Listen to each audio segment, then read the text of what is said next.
Nitsidika ny filoha-hevitry ny antenimieram-pirenena kosa ny ambasadorn'ny firenena afrikana tatsimo Andriamatoa Grobler ny makasika indrindra ny sehatra toe-karena no ny bantoerana tao anatin'izay fitsidihana ny tanterahana teny amin'ny lampam-panjakana teny Tsimbazaza izay.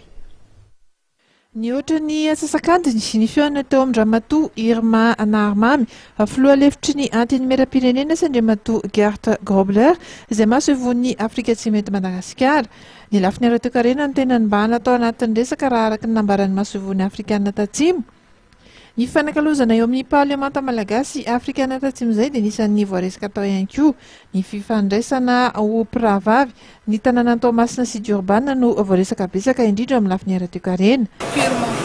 Purement économique zany ifandraisan'ny grande ville ny Durban sy Tamatave satria samy manana port dia zareo daholo zay zany tena ny bana tamin'ny resaka ito. Zay zavatra raha manana zay port zay zao ny